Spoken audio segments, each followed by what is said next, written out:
చందమామ కథ. దొంగకు తోడ్పడిన కొత్వాలు. ఒకప్పుడు కైరో నగరంలో ముయిన్ అల్దీన్ అనే గజ దొంగ ఉండేవాడు.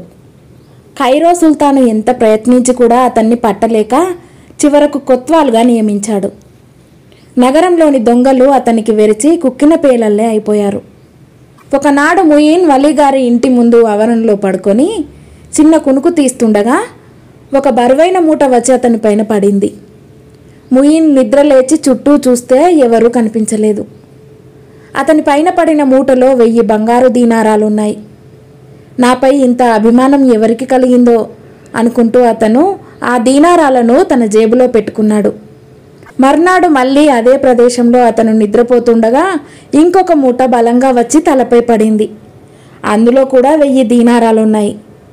దాన్ని పడవేసిన మనిషి జాడ మాత్రం లేదు. మూడో రోజు అతను నిజంగా నిద్రపోతున్నట్టు అభినయించాడు. కొంచెం సేపటికల్లా ఎవరో తన జేబు తడువుతున్నట్టు అనిపించి అతను కళ్ళు తెరిచి ఆ మనిషి చేతిని పట్టుకున్నాడు. మరుక్షణం అతనికి చెప్పరాని ఆశ్చర్యం కలిగింది.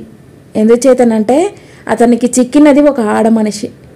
ఆమె చిన్న వయసులో ఉండటమే కాక చాలా అపూర్వమైన సౌందర్యవతిగా కూడా కనిపించింది.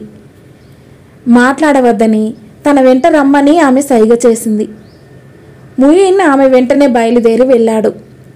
ఇద్దరు ఒక నిర్జనమైన సందులోకి వెళ్ళాక అతను ఆమెతో, నాతో నీకేం పని? నన్ను పెళ్లాడగోరితే నేను సిద్ధంగానే ఉన్నాను అన్నాడు.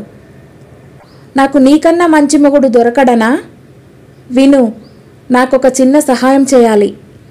కాజీ గారి కూతురు నేను ఆబాల్య స్నేహితులం. నా స్నేహితురాలు ఒక అతన్ని ప్రేమిస్తున్నది. నేను ఆమెకు రాయబారిగా పనిచేస్తున్నానని తెలిసి ఆ దుర్మార్గుడు నన్ను తన ఇంటికి రాకుండా కట్టుదిట్టం చేశాడు. నా సహాయం లేనట్టయితే నా స్నేహితురాలని ఇంకెవరికో ఇచ్చి పెళ్లి చేసి ఆమె జీవితాన్ని కాజీ ధ్వంసం చేస్తాడు. అందుచేత నన్ను ఏదో విధంగా కాజీ ఇంట ప్రవేశపెట్టడానికి నువ్వు పాటుపడాలి అన్నదామె. అందుకు నేనేం చేయగలను అన్నాడు కొత్వాల్ ముయిన్. శ్రద్ధగా విను. ఇవాళ అర్ధరాత్రి నేను కాజీ ఇంటి సమీపంలో ఒంటరిగా కూర్చొని ఉంటాను. నువ్వు గస్తీ తిరుగుతూ అటు వచ్చి నన్ను ప్రశ్నించు. నేను నగరంలోకి పని మీద వచ్చి నగరద్వారం మూసేలోగా ఇంటికి తిరిగి వెళ్ళలేకపోయానని చెబుతాను. నువ్వు కాజీ ఇంటి తలుపు తట్టి నన్ను తెల్లవారేదాకా వారింట తలదాచుకోనిమ్మని సిఫార్సు చెయ్యి అన్నదామె. ఆమె నుంచి అదివరకే 2000 దీనారాలు పొంది ఉన్నవాడు కావటం చేత కాజీ కూతురికి సహాయపడి పుణ్యం కూడా సంపాదించుకుందామనుకున్నాడు ముయిన్. ఆ రాత్రి అతను రక్షక భటులను వెంటబెట్టుకొని గస్తీ తిరుగుతూ అర్ధరాత్రి వేళకు అనుకున్న ప్రకారం కాజీ ఇంటి వైపుగా వచ్చాడు. ఒక చెట్టు కింద చీకటిలో కూర్చొని ఉన్న నల్లని ఆకారం అతనికి కనిపించింది. ఎవరు నువ్వు అని ముయిన్ ఆ ఆకారాన్ని ప్రశ్నించాడు. వెంటనే ఆ ఆకారం లేచి నిలబడింది. ఆమె స్త్రీ అని, చాలా విలువైన దుస్తులు ధరించిందని రక్షక భటులు గుర్తించారు. అయ్యా, నేను నగలు అవి కొనటానికి సాయంకాలం నగరంలోకి వచ్చాను. ఆ పని పూర్తి అయ్యాక నా స్నేహితురాళ్లను ఒకరిద్దరిని చూడటానికి గాను తిరిగాను. దురదృష్టవశాత్తు ఒక్కరూ ఇంట లేరు. నేను ఒక అమీర్ కుమార్తెను. అయితే ఏం లాభం? నేను ఇంటికి తిరిగి వెళ్లేలోపుగా నగరద్వారం మూయటం చేత ఈ రాత్రికి తలదాచుకునే ప్రాప్తం కూడా లేకుండా పోయింది అన్నదామె. కొత్వాల్ ముయిన్ తన రక్షక భటులతో, ఈమె పెద్ద ఇంటి పడుచుగా ఉన్నది. ఈ రాత్రి ఈమెను దొంగలు దోచారంటే మనకు మాట వస్తుంది. కాజీ గారి ఇల్లు ఈ పక్కనే ఉన్నది. ఈమెను తెల్లవారిన దాకా ఉంచుకుంటారేమో అడుగుదాం అన్నాడు. తర్వాత అతను కాజీని లేపి ఆయనతో ఆ ఆడకూతురి గొడవ చెప్పాడు. నాకేమీ అభ్యంతరం లేదు. ఈ రాత్రికి నా కుమార్తె గదిలో పడుకొని తెల్లవారగానే వెళ్ళిపోవచ్చు అన్నాడు కాజీ. తన పని పూర్తి అయినందుకు సంతోషించి ముయిన్ గస్తీ ముగించి తన ఇంటికి వెళ్ళి పడుకున్నాడు. మర్నాడు ఉదయం నిద్ర లేస్తూనే అతనికి ఆ ఆడమనిషి జ్ఞాపకం వచ్చింది. ఏదో పని మీద ఆ దారిన వెళ్ళేవాడల్లే అతను కాజీ గారింటి మీదుగా పోతూ లోపలికి తొంగి చూశాడు. ముయిన్ను చూస్తూనే కాజీ తిట్టనారంభించాడు. ఏం పని చేశావు? వెధవ పని. రాత్రి యువతను దొంగముండను తెచ్చి నా ఇంట పెట్టి వెళ్ళావు. తెల్లారే లోపుగా అది 6000 దీనారాలు కాజేసి పారిపోయింది. నువ్వు దొంగలను పట్టేది పోయి దొంగలకు మద్దతిస్తావా అని ఆయన పెద్దగా కేకలు పెట్టాడు. ముయిన్కు కాళ్ళు వణికాయి, కళ్ళు చీకట్లు కమ్మాయి. ఇప్పుడు ఆలోచించుకుంటే ఆ ఆడ మనిషి దొంగతనం చేయటానికి సమర్థురాల్లాగే కనబడింది. అయ్యా, క్షమించాలి. ఆ మనిషి చెప్పిన మాటలు నమ్మాను. అనుమానించటానికి నాకేమీ కారణం కనపడలేదు. మీ సొత్తును, దొంగను తెచ్చే భారం నాది అన్నాడు ముయిన్. దొంగలను పట్టుకునే భారం నీది కాక నాదవుతుందా? ఈ దొంగను 3 రోజులలోగా పట్టకపోయావో నేనే స్వయంగా నీకు మరణశిక్ష విధిస్తాను అన్నాడు కాజీ. ముయిన్కు ముచ్చెమటలు పోశాయి.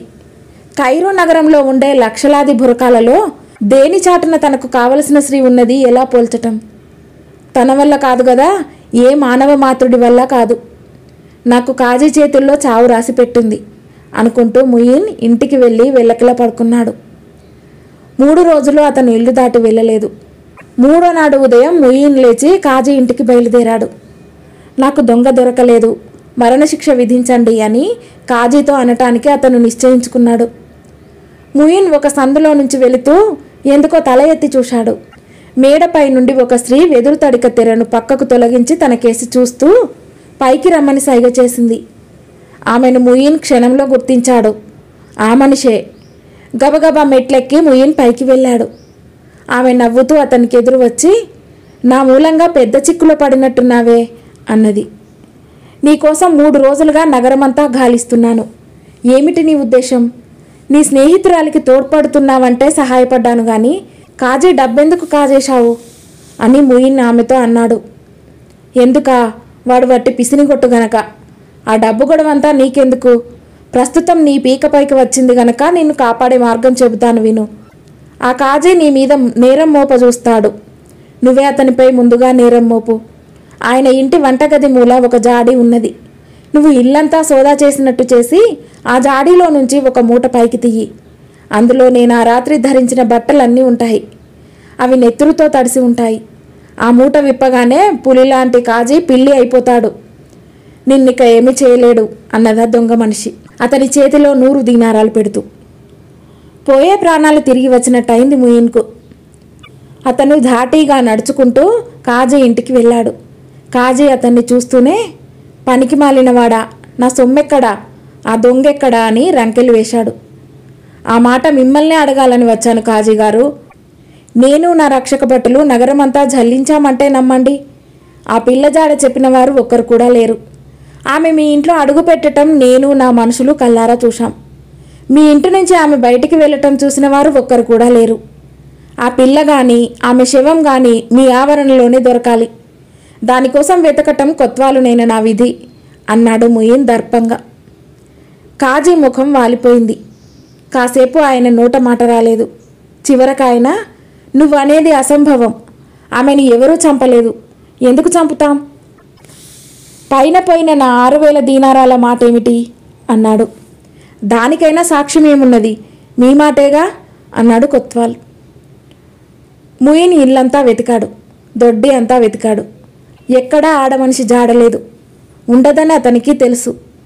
చివరకు అతను తప్పు చేసిన వాడి ముఖం పెట్టి కాజీగారి వంటగదిలోకి వచ్చి ఒక స్తంభాన్ని ఆనుకొని నిలబడ్డాడు.